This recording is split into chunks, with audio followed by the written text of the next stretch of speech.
ಹೋರಾಟ, ಯಾತಕ್ಕಾಗಿ ಹೋರಾಟ, ನ್ಯಾಯಕ್ಕಾಗಿ ಹೋರಾಟ. ಅಯ್ಯಯ್ಯೋ ಮುಚ್ಚಬೇಡಿ, ಮುಚ್ಚಬೇಡಿ, ಕನ್ನಡ ಶಾಲೆಯನ್ನು ಮುಚ್ಚಬೇಡಿ, ಉಳಿಯಲಿ ಉಳಿಯಲಿ, ಕನ್ನಡ ಶಾಲೆ ಉಳಿಯಲಿ, ಉಳಿಯಲಿ ಉಳಿಯಲಿ, ಉಳಿಯಲಿ ಉಳಿಯಲಿ, ಉಳಿಯಲಿ ಉಳಿಯಲಿ, ಉಳಿಯಲಿ ಉಳಿಯಲಿ, ಉಳಿಯಲಿ ಉಳಿಯಲಿ, ಬೇಕೇ ಬೇಕು.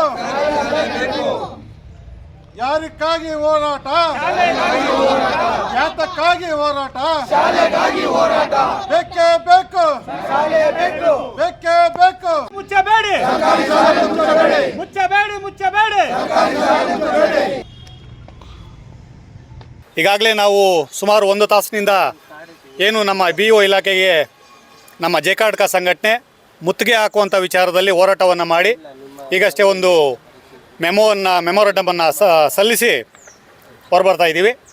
ವಿಚಾರ ಎಲ್ಲರಿಗೂ ಈಗಾಗಲೇ ನಾವು ಲೈವಲ್ಲಿ ತಿಳಿಸಿದಾಗೆ 2 ವಿಚಾರ ಇತ್ತು. ಒಂದು ನಮ್ಮ ಸ್ಥಳೀಯವಾಗಿ ಆನೇಕಲ್ ವಿಚಾರ ಮತ್ತು ರಾಜ್ಯ ವಿಚಾರ ಬಂದು ಏನು ರಾಜ್ಯವ್ಯಾಪಿ 49,600 ಸರ್ಕಾರಿ ಶಾಲೆಗಳಿವೆ. ಈಗ ಪ್ರಸ್ತುತ ಸರ್ಕಾರಿ ದಾಖಲೆಗಳ ಪ್ರಕಾರ ಆ 49,600 ಶಾಲೆಗಳ ಪೈಕಿ 26,000 ಶಾಲೆಗಳು ಅಂದರೆ ಸರಿಸುಮಾರು 60% ಅಷ್ಟು ಶಾಲೆಗಳನ್ನು ಮುಂದಿನ ಶೈಕ್ಷಣಿಕ ವರ್ಷದಿಂದ ಮುಚ್ಚಲು ಶಿಕ್ಷಣ ಇಲಾಖೆ ಈಗ ಆಲ್ರೆಡಿ ಅಕ್ಟೋಬರ್ 15ರಂದು ಒಂದು ಕ್ಯಾಬಿನೆಟ್ ಅಲ್ಲಿ ಒಂದು ಬಿಲ್ಲನ್ನು ಪಾಸ್ ಮಾಡಿಕೊಂಡಿದೆ.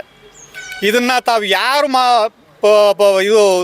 ಯಾರು ಸಲಹೆ ತೊಗೊಂಡು ಮಾಡಿದ್ರಿ ಅನ್ನೋದನ್ನು ಸ್ಪಷ್ಟಪಡಿಸಬೇಕು. ಮುಖ್ಯವಾಗಿ ತುಂಬ ಬೇಸರವಾದಂಥ ಸಂಗತಿ ಏನು ಅಂತಂದರೆ ತೀರ್ಥಹಳ್ಳಿಯಲ್ಲಿ ನಮ್ಮ ಮಹಾನ್ ಕವಿ, ನಾಡ ಕಂಡಂಥ ಮಹಾನ್ ಕವಿ, ಮೊದಲ ಜ್ಞಾನಪೀಠ ಪ್ರಶಸ್ತಿಯನ್ನು ತಂದುಕೊಟ್ಟಂಥ ಕುವೆಂಪುರವರ ಸ್ವಂತ ತಾಲೂಕಾದಂಥ ತೀರ್ಥಹಳ್ಳಿಯಲ್ಲಿ 36 ಶಾಲೆಗಳನ್ನು ಕಳೆದ 10 ವರ್ಷದಲ್ಲಿ ಮುಚ್ಚಿದ್ದಾರೆ. ಇದು ಸರ್ಕಾರ ಸ್ಪಷ್ಟನೆ ಪಡಿಸಬೇಕು. ಯಾಕಂತಂದರೆ ಸುಮಾರು ಸರ್ಕಾರಿ ಶಾಲೆಗಳಲ್ಲಿ ಹಾಜರಾತಿ ಇದೆ, ಇಲ್ಲದೆ ಅಲ್ಲ. ಇವತ್ತು ನಮ್ಮ ಬೊಮ್ಮಸಂದ್ರ ಶಾಲೆ ಇರ್ಬೋದು, ಉಸ್ಕೂರು ಶಾಲೆ ಇರ್ಬೋದು, ಈ ಅಕ್ಕಪಕ್ಕದಲ್ಲಿ, ಯಾಕಂದರೆ ಬೊಮ್ಮಸಂದ್ರ ಇಂಡಸ್ಟ್ರಿಯಲ್ ಏರಿಯಾ, ಉಸ್ಕೂರು ಸುತ್ತಮುತ್ತಲು 5-6 ಖಾಸಗಿ ಶಾಲೆಗಳಿವೆ, ಪ್ರಭಾವಿ ಸರ್ಕಾರಿ ಶಾಲೆಗಳು, ಖಾಸಗಿ ಶಾಲೆಗಳು. ಇಷ್ಟಿದ್ರೂ ಸಹ ಅಲ್ಲಿ ಸುಮಾರು 900ಕ್ಕೂ ಹೆಚ್ಚು ಮಕ್ಕಳು ವ್ಯಾಸಂಗ ಮಾಡ್ತಿದ್ದಾರೆ ಅಂತಂದರೆ ನೀವು ಅಲ್ಲಿ ಬೇಸಿಕ್ ಇನ್ಫ್ರಾಸ್ಟ್ರಕ್ಚರ್ ಕೊಟ್ಟಿದೆ, ಅದಲ್ಲಿ ಖಂಡಿತ ಸರ್ಕಾರಿ ಶಾಲೆಗೆ ಮಕ್ಕಳು ಬರೋರು ಇದ್ದಾರೆ. ಆದರೆ ಹಾಜರಾತಿ ಇಲ್ಲ ಅಂತ ಹೇಳ್ಬಿಟ್ಟು ನೀವು ಒಂದು ವರದಿಯನ್ನು ಕೊಟ್ಟುಬಿಟ್ಟು ಅದನ್ನು ಮುಚ್ಚುವಂಥ ಪ್ರಯತ್ನವನ್ನು ದಯವಿಟ್ಟು ಮಾಡಬೇಡಿ. ಯಾಕಂದರೆ ಈಗ ಆಲ್ರೆಡಿ ತಾವು ಏನು 2,500 ಕೋಟಿಯಷ್ಟು ಏಷ್ಯನ್ ಡೆವಲಪ್ಮೆಂಟ್ ಬ್ಯಾಂಕಿಂದ ಸಾಲವನ್ನು ಪಡೆದಿದ್ದೀರಾ. ಕರ್ನಾಟಕ ಪಬ್ಲಿಕ್ ಸ್ಕೂಲ್ KPS ಅಥವಾ ಮ್ಯಾಗ್ನೆಟಿಕ್ ಸ್ಕೂಲ್ ಅಂತೇಳಿ ಈಗ ನೀವೇನು ಶೀರ್ಷಿಕೆ ಇಟ್ಕೊಂಡಿದ್ದೀರಾ, ಈ ಶಾಲೆಗಳನ್ನು ತೆರೆದು ಎಲ್ಲ ಶಾಲೆಗಳನ್ನು ಅಂದರೆ ಒಂದು 5-6 ಶಾಲೆಗಳನ್ನ ಸೇರಿ ಒಂದು ಶಾಲೆ ಮರ್ಜ್ ಮಾಡುವಂಥ ಕೆಲಸವನ್ನು ತಾವು ಮಾಡ್ತಾಯಿದ್ದೀರಾ. ಇದನ್ನು ನಮ್ಮ ಜೈ ಕರ್ನಾಟಕ ಸಂಘಟನೆ ತೀವ್ರವಾಗಿ ಖಂಡಿಸ್ತಾ ಇದೆ.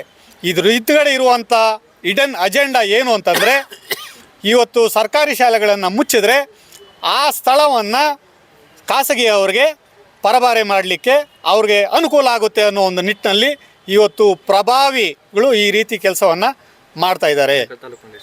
ಆನೇಕಲ್ ತಾಲೂಕಿನಲ್ಲಿ ಸಹ 24 ಶಾಲೆಗಳು ಈಗ ಆಲ್ರೆಡಿ ಮುಚ್ಚಲಿಕ್ಕೆ ಇವರೊಂದು ವರದಿಯನ್ನು ಮಾಡ್ಕೊಂಡಿದ್ದಾರೆ ಅನ್ನೋ ಸಮಾಚಾರ ನಮಗೆ ತಿಳಿಯಿತು.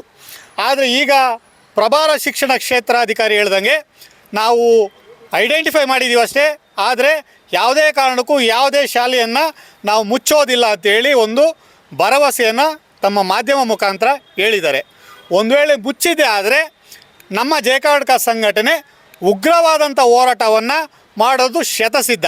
ಯಾಕಂದರೆ ತಾವೀಗ ಆಲ್ರೆಡಿ ನೋಡಿದ್ದೀರಾ, ನಿನ್ನೆ ಇದೇ BO ಕಚೇರಿ ಮೇಲೆ ಲೋಕಾಯುಕ್ತ ದಾಳಿ ಆಗುತ್ತೆ. ಅಂದರೆ ಲೋಕಾಯುಕ್ತ ದಾಳಿ ಆಗುತ್ತೆ ಅಂತಂದರೆ ಅಷ್ಟರ ಮಟ್ಟಿಗೆ ಇಲ್ಲಿ ಅವ್ಯವಹಾರ ನಡೀತಾ ಇದೆಯಾ, ಅಷ್ಟರ ಮಟ್ಟಿಗೆ ಕುರುಡು ಕಾಂಚಾಣ ಇಲ್ಲಿ ಕುಣಿತಾ ಇದೆಯಾ? ಖಂಡಿತ ಕುಣಿತಾ ಇದೆ. ಯಾಕಂತಂದರೆ ಇಲ್ಲಿ ಒಂದು 3 ಜನ ಪ್ರಭಾವಿಗಳು ನಮ್ಮ BO ಇಲಾಖೆಯಲ್ಲಿದ್ದಾರೆ. ಕ್ಷೇತ್ರ ಶಿಕ್ಷಣಾಧಿಕಾರಿ BO ಯಾರೇ ಬರಲಿ ಈ 3 ಜನದ್ದೇ ಇಲ್ಲಿ ಕಾರಬಾರು. ಅವ್ರೇನು ಅಂತಂದರೆ ಈ ಖಾಸಗಿ ಶಾಲೆಗಳು ಯಾವ್ಯಾವಿದೆ ನಮ್ಮ ಆನೇಕಲ್ ತಾಲೂಕಲ್ಲಿ, ಇವು ಯಾವುದೂ ಸಹ ಮಾನ್ಯತೆಯನ್ನು ಪಡೆಯದೆ ಇವರು ಏನು ಈ ಡಾಕ್ಯುಮೆಂಟ್ಸ್ ಕೊಡಬೇಕಾಗಿತ್ತು ಅವೆಲ್ಲ ಗಾಳಿಗೆ ತೂರಿ ಅವ್ರಿಗೆ ಕಣ್ಣು ಮುಚ್ಕೊಂಡು ಅನುಮತಿಗಳನ್ನು ಕೊಡ್ತಾಯಿದ್ದಾರೆ. ಒಂದು ಶಾಲೆಗೆ ಅನುಮತಿ ತೊಗೊಂಡು ಮೂರು ಶಾಲೆ ನಡೆಸ್ತಾ ಇದ್ದಾರೆ. ಮಾಧ್ಯಮ ಮಿತ್ರರಿಗೂ ಗೊತ್ತು, ಪ್ರಾಮಾಣಿಕವಾಗಿರೋ ಮಾಧ್ಯಮ ಮಿತ್ರರಿಗೆ ನಾನು ಹೇಳ್ತೀನಿ ಇದ್ರ ವಿಶೇಷವಾಗಿ. ಯಾಕಂತಂದರೆ ಹೆಬ್ಬಗೋಡಿಯ ಒಂದು ಮುಖ್ಯ ರಸ್ತೆಯಲ್ಲಿ ಒಂದು ಪ್ರಮುಖವಾದಂಥ ಒಂದು ಶಾಲೆ ಇದೆ. ಒಂದು 3-4 ವರ್ಷ ಆಯಿತು ಅದು ಓಪನ್ ಆಗಿ.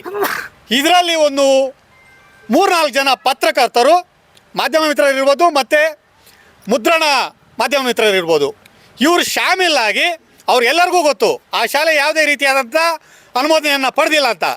ಲಕ್ಷಾನುಗಟ್ಟಲೆ ಇವತ್ತು ತಿಂದಿದ್ದಾರೆ ಸ್ವಾಮಿ ಮಾಧ್ಯಮ ಮಿತ್ರರು. ಪಾಪ ಇವತ್ತು ಪ್ರಾಮಾಣಿಕ ಇರುವಂಥ ಕೆಲವು ಮಾಧ್ಯಮ ಮಿತ್ರರು ಇದ್ದೀರಾ, ಪ್ರಾಮಾಣಿಕವಾಗಿ ತಾವು ವರದಿ ಮಾಡ್ತಾಯಿರಾ, ಪ್ರಾಮಾಣಿಕವಾಗಿ ಯಾವ ಶಾಲೆ ಮುಚ್ಚುತ್ತೆ ಅದನ್ನು ಈ ತಾಲೂಕಿಗೆ ಜನತೆಗೆ ತಿಳಿಯುವಂಥ ಕೆಲಸವನ್ನು ಮಾಡ್ತಾಯಿದ್ದೀರಾ. ನಾನು ನಿಜವಾಗ್ಲೂ ಈ ಪ್ರಾಮಾಣಿಕವಾದಂಥ ಮಾಧ್ಯಮ ಮಿತ್ರರನ್ನ ಈ ಸಂದರ್ಭದಲ್ಲಿ ಮನಸ್ಸಪೂರ್ವಕವಾಗಿ ನಾನು ನಿಮಗೆ ಅಭಿನಂದನೆಗಳನ್ನ ತಿಳಿಸ್ತೀನಿ. ಇವತ್ತಿನ ದಿನ ಏನು ನಮ್ಮ ಜಯ ಕರ್ನಾಟಕ ಸಂಘಟನೆ ಬಿ ಒ ಮುತ್ತಿಗೆ ಅಂತೇಳಿ ನಾವು ಚಾಲನೆ ಕೊಟ್ಟಿದ್ರಿ. ಉದ್ದೇಶ ಇಷ್ಟೇ ಆಗಿತ್ತು, ಏನು ನಮ್ಮ ತಾಲೂಕಲ್ಲಿ 24 ಸ್ಕೂಲು ಮುಚ್ಚಬೇಕಂತೇಳಿ ಅವರು ಒಂದು ಏನೋ ರೋಡ್ ಮಾರ್ಕ್ ಈ ಥರ ಏನೋ ಲಿಸ್ಟ್ ಮಾಡಿದ್ದೀರಿ ಅಂಥೇಳಿ ಅದನ್ನು ಪಡ್ಕೊಂಡಿದ್ದೀರಿ ಅಂತ ಹೇಳಿದ್ರು. ಬಟ್ ನಮ್ಮ ಗಮನಕ್ಕೆ ಜಯ ಕರ್ನಾಟಕ ಸಂಘಟನೆ ಗಮನಕ್ಕೆ ಬಂದಿದ್ದು ಈ 24 ಸ್ಕೂಲ್ನ ಮುಚ್ಚಿ ಅಲ್ಲಿಂದ ಇರೋಂಥ ಪ್ರೈವೇಟ್ ಸ್ಕೂಲ್ಗೆ ಅವರು ಒಳಗೆ ಮೀಸಲಾತಿ ಮಾಡ್ಕೊಂಡಂಗೆ, ಒಳಗೆ ಕಮಿಟ್ಮೆಂಟ್ ಇದ್ದಂಗೆ ಆ ರೀತಿ ಗಮನಕ್ಕೆ ಬಂದಾಗ ನಾವು ಕೂಡಲೇ ಎಚ್ಚೆತ್ಕೊಂಡು ನಮ್ಮ ಸಂಘಟನೆ ಬಂದು ಮುತ್ತಿಗೆ ಹಾಕೋ ಪ್ರಯತ್ನ ಅಂತ ಬಂದಿದ್ದೀರಿ. ಅಷ್ಟರಲ್ಲಿ ಬಿ ಒ ಆಫೀಸರು ಇಲ್ಲ, ಹೊರಗಡೆ ಇದ್ದಾರೆ. ಅವರ ಸಿಬ್ಬಂದಿ ಹೊರಗೆ ಬಂದು ನಮ್ಮ ಮನವಿನ ಸ್ವೀಕಾರ ತಗೊಂಡಿದ್ದಾರೆ. ಅವ್ರಿಗೆ ಹೇಳೋದು ನಾವು ಇಷ್ಟೇ, ನೀವು ಒಂದೇ ಒಂದು ಶಾಲೆನೇ ಮುಚ್ಚೋಕ್ಕಾಗಲ್ಲ, ಮುಚ್ಚಿಕೊಡ್ದು ಹಂಗೇನಾದರೂ ನೀವು ಪ್ರಯತ್ನ ಮಾಡೋದಾದರೆ ನಾವು ಉಗ್ರವಾದ ಹೋರಾಟ ಮಾಡ್ತೀನಿ ನಮ್ಮ ಜಯ ಕರ್ನಾಟಕ ಸಂಘಟನೆ ಅಂತ ನಾನು ಈ ಸಮಯದಲ್ಲಿ ಹೇಳೋಕ್ಕೆ ಇಷ್ಟಪಡ್ತೀನಿ. ಹಾಗೆ ಇಡೀ ರಾಜ್ಯದಲ್ಲಿ ಸರ್ಕಾರಕ್ಕೆ ನಾನು ಒಂದು ಎಚ್ಚರಿಕೆ ಕೊಡ್ತೀನಿ.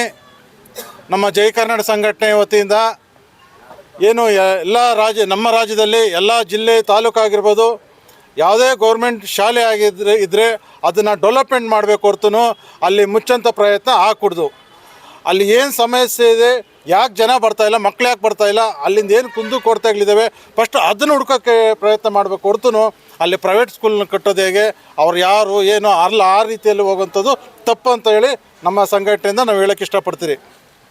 ಮುಂದಿನ ದಿನಗಳಲ್ಲಿ ಇದನ್ನೇನಾದರೂ ಮುಂದೆ ಮಾಡ್ಕೊಳೋದಾದರೆ ನಮ್ಮ ಸಂಘಟನೆ ಉಗ್ರ ಹೋರಾಟ ಮಾಡೋಕ್ಕೆ ನಾವು ಹೇಳೋದಕ್ಕೆ ಇಷ್ಟಪಡ್ತೀವಿ. ಹಾಗೆ ನಿಮಗೆ ಹೇಳಿದಾಗೆ ನಮ್ಮ ಆನೇಕಲ್ ತಾಲೂಕಲ್ಲಿ 24 ಶಾಲೆಗಳನ್ನು ಮುಚ್ಚುವುದ್ರ ಬಗ್ಗೆ ವರದಿ ಬಂದಿದೆ ಅಂತೇಳಿ ನಮಗೆ ತಿಳಿದು ಬಂದಾಗ ನಾವೆಲ್ಲ ಒಗ್ಗೂಡಿ ಈ ಒಂದು ಶಾಲೆ ಮುಚ್ಚಬಾರ್ದು ಅಂತೇಳಿ ಬಿ ಇ ಒ ಆಫೀಸ್ ಮುಂದೆ ಒಂದು ಹೋರಾಟವನ್ನು ಹಮ್ಮಿಕೊಂಡಿದ್ವಿ.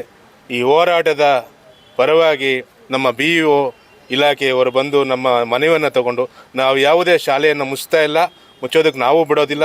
ಈಗಾಗಲೇ ಮುಚ್ಚಿದ್ದ 5 ಶಾಲೆಗಳನ್ನು ತೆರೆದು ಅಲ್ಲಿ ಸುಮಾರು ಒಂದು ಶಾಲೆಯಲ್ಲಿ 25 ಜನ ಮಕ್ಕಳು ವ್ಯಾಸಂಗ ಮಾಡ್ತಿದೆ ಅಂತೇಳಿ ನಮಗೆ ಮಾಹಿತಿಯನ್ನು ಕೊಟ್ಟಿದ್ದಾರೆ. ಅವರ ಕೊಟ್ಟಿರೋ ಮಾಹಿತಿ ನಮಗೆ ಖುಷಿಯನ್ನು ತಂದಿದೆ. ಹೀಗೆ ಯಾವುದೇ ಕಾರಣಕ್ಕೂ ಶಾಲೆ ಮುಚ್ಚಿರ ಮುಂದುವರೆದ್ರೆ ನಮ್ಮ ಹೋರಾಟ ಇಲ್ಲಿಗೆ ಮುಗಿಯುತ್ತೆ. ಅಪ್ಪಿತಪ್ಪಿ ಏನಾದರೂ ಇಷ್ಟೆಲ್ಲ ತಿಳಿದು ಕೂಡ ಶಾಲೆಯನ್ನು ಮುಚ್ಚೋಕೆ ಮುಂದಾದರೆ ನಮ್ಮ ಹೋರಾಟ ಉಗ್ರವಾಗಿರುತ್ತೆ ಅಂತ ಹೇಳ್ತಾ ಈ ಮೂಲಕ ತಿಳಿಸ್ತಾ ಇದ್ದೇನೆ. ಇದನ್ನು ತಾವು ಎಚ್ಚರಿಕೆಯಾಗಿ ನೀವು ಮನವರಿಕೆ ಮಾಡ್ಕೊಬೇಕು. ಬಿಟ್ಟರೆ ನಾವು ಹೋರಾಟ ಮಾಡೋದು ಮಾತ್ರ ಯಾವುದೇ ಕಾರಣಕ್ಕೂ ಕೈ ಬಿಡೋದಿಲ್ಲ ಅಂತ ತಿಳಿಸ್ತೇನೆ. ರವಿಕುಮಾರ್, ಅಧ್ಯಕ್ಷರು, ಆನೇಕಲ್ ತಾಲೂಕು ಜಯ ಕರ್ನಾಟಕ ಸಂಘಟನೆ. Anekal taluk B O office ಹತ್ರ ಬಂದಿದ್ದೀವಿ. ನಮ್ಮ ಇಡೀ ಜಯ ಕರ್ನಾಟಕ ಸಂಘಟನೆಯ ಪದಾಧಿಕಾರಿಗಳು ಎಲ್ಲರೂ ಇವತ್ತು ಇಲ್ಲಿ ಬಂದಿರೋ ಕಾರಣ ಏನಂದರೆ, ಬಿ ಒ ಆಫೀಸ್ ಹತ್ರ ಬಂದು ನಾವು ಏನು ನಮಗೆ ಕಿವಿನಲ್ಲಿ ಇವತ್ತು ಬಿದ್ದಿದೆ ಅಂದರೆ, ನಿನ್ನೆ ಸುಮಾರು 8 ದಿವಸದಿಂದ ಮಾತಾಡ್ಕೊತಾ ಇದ್ವಿ, ಹೋಗಬೇಕು ಬಿ ಒ ಆಫೀಸ್ಗೆ ಸ್ವಲ್ಪ. ಯಾಕಂದರೆ ಸುಮಾರು ಸರ್ಕಾರಿ ಶಾಲೆಗಳು 24 ಶಾಲೆಗಳನ್ನು ಕ್ಲೋಸ್ ಮಾಡ್ತಾಯಿದ್ದಾರೆ ಅಂತ ನಮ್ಗೆ ಗೊತ್ತಾಯಿತು. ಒಂದು ಮಿಡಿಲ್ ಫ್ಯಾಮ್ಲೀಸ್ ಮಕ್ಕಳಿಗೆ ಆಸರೆ ಅಂದರೆ ವಿದ್ಯಾಭ್ಯಾಸಕ್ಕೆ ಅದು ಬಂದು ಸರ್ಕಾರಿ ಶಾಲೆ. ಆ ಸರ್ಕಾರಿ ಶಾಲೆನೇ ಇವರು ಕ್ಲೋಸ್ ಮಾಡ್ತಾಯಿದ್ದಾರೆ ಅಂದರೆ ಮಕ್ಕಳ ಭವಿಷ್ಯ ಏನು, ಮಕ್ಕಳು ಏನು ಮಾಡಬೇಕು ಅಂತ ನಮ್ಮ ಗಮನಕ್ಕೆ ಬಂದಾಗ ನಮ್ಮ ಇಡೀ ತಂಡ ನಮ್ಮ ಎಲ್ಲ ಜಯ ಕರ್ನಾಟಕ ಸಂಘಟನೆ ಪದಾಧಿಕಾರಿಗಳು ಸೇರಿ ಉಗ್ರಹರ ಹೋರಾಟ ಮಾಡಬೇಕು ಅಂತ ಇವತ್ತು ಬಂದು ಇಲ್ಲಿ ಸೇರಿದ್ದೀವಿ. ಅದ್ರ ಜೊತೆಗೆ ನಮಗೆ ಇವತ್ತು ಸುಮಾರು ಸ್ವಲ್ಪ ವಿಷಯಗಳು ತಿಳಿದಿವೆ. ಮತ್ತು ಸ್ವಲ್ಪ ದಿವಸ ಬಿಟ್ಟು ಏನು ಕ್ಲಾರಿಟಿ ಇದೆ ಅದನ್ನು ಕೊಡ್ತೀವಿ ಅಂತ ಬಿ ಒ ಆಫೀಸ್ ಕಡೆಯಿಂದ ನಮಗೆ ಗೊತ್ತಾಗಿದೆ. ಸೊ ನಾನು ಆನೇಕಲ್ ತಾಲೂಕು ಮಹಿಳೆ ಅಧ್ಯಕ್ಷೆ ಯಾಸ್ಮಿನ್ ತಾಜ್.